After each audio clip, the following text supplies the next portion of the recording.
Hi, I'm Alex from Novation. We're here today at Gear4music to take a look at our latest flagship synth, which is the Summit Synth.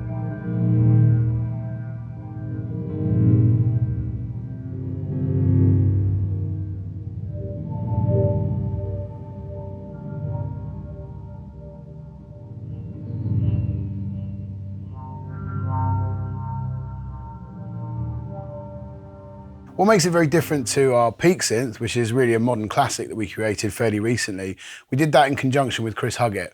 This has also been designed with him, so it really builds on the power that you get from Peak, but it really doubles up that power, because effectively it's like two Peak engines with a keybed as well. This gives you lots of additional functionality, and it really is a powerhouse of a synth. So without further ado, we'll give you a bit of an overview. So Summit, in the same way that Peak is based around the FPGA technology. So it's a digital synth, but it has a really, really powerful analog filter section. So with that, you get the kind of the super clarity and the accuracy of working with a digital synthesizer, but you kind of get the heat and the grit, if you like, and the great sounding filters from, you know, super luscious sort of tones. It really does come into its own when you start hearing that.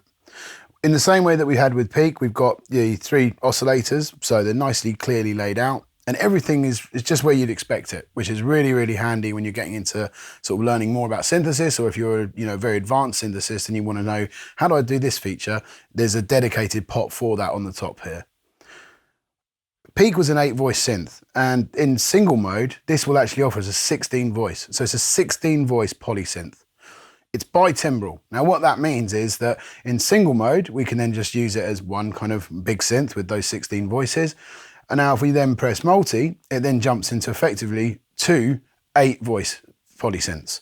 So think of it as having, synth A and synth B, which again, you can use this nicely clearly laid out section on the left here, just to be able to quickly jump between individual parts. We'll kind of come into that a bit later on in another section and see how that workflow really kind of comes into its own, and the benefits of using the different multi-modes as well, which really gives us kind of a lot of flexibility. So some of the features that were introduced in the latest Peak firmware update, we've given them dedicated sort of space on the top level here. For example, things like FM synthesis. We used to be able to go into our really powerful mod matrix on the Peak synth and then be able to sort of start dialing in FM sort of settings. We've actually given dedicated pots to that on the top here. So it's really, really easy to start actually manipulating kind of and creating some really kind of interesting tones. It still has loads of wavetables built into it, and again, each oscillator, you can easily select those different wavetables by simply selecting more, which we'll come to. And as I said, really nice, easy laid out mixer here as well, so you can kind of really easily dial in each of the oscillator settings and start bringing them out more in the mix. In a similar way that I mentioned with Peak, we've also added things that we added in firmware, like the looping envelope. With a simple switch on the top here, which lights up orange, we can actually change our amp or mod envelopes to be a looping envelope. So the benefit of that is we can start getting some really interesting kind of sound design tools, underway simply by using that, without having to use up valuable space in our kind of, really powerful mod matrix. For those of you not familiar with Peak or the mod matrix, so we'll make reference to it quite a lot throughout this video, the great thing about that is that we can easily assign lots of different control parameters, whether it be an LFO section or keys or external input on CV, for example. That can then be routed to basically elsewhere within the synth. So again, making it very, very easy to be able to make super unique and really original kind of sounds. And that's what makes this synth really very, very exciting to play with. On the right of that envelope section here, we've got our LFO section. And again, we've got LFO 1 and 2 in the same that you'd see on Peak, but we've also added global LFO 3 and 4. Really, really helpful having that there, because you can easily assign those LFOs perhaps to the effects.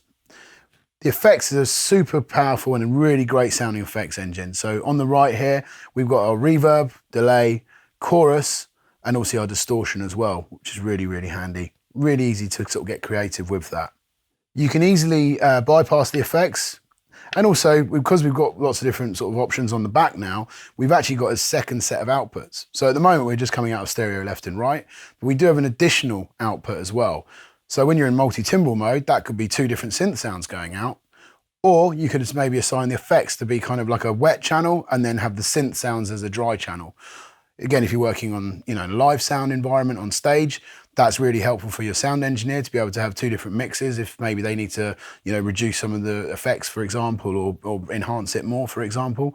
Or if you're in the studio and you kind of like the idea of being creative and in the moment, but sometimes you might want the dry sound just as a kind of a backup if you kind of got a bit carried away with the effects. But yeah, really great sounding effects unit, just nicely on the end there. Things like the effects mod, we've actually had the modulation matrix assigned now to handle effects here. So under effects mod, which is again top level setting here, we can easily then put things like the LFO.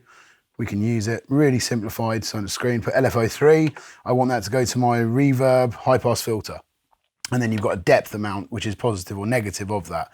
So really, really simple to be able to get going with this and have, lots of creative options at your fingertips.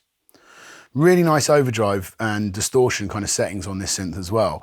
And again, that kind of helps me get a lot of character out of sounds that I build with it. We've got an overdrive, which is pre-filter. And then we've also got a post-filter drive as well, which can be accessed via the menus as well, which is really, really interesting to kind of get some different ideas. We've then got kind of a pre-effects distortion dedicated level here as well.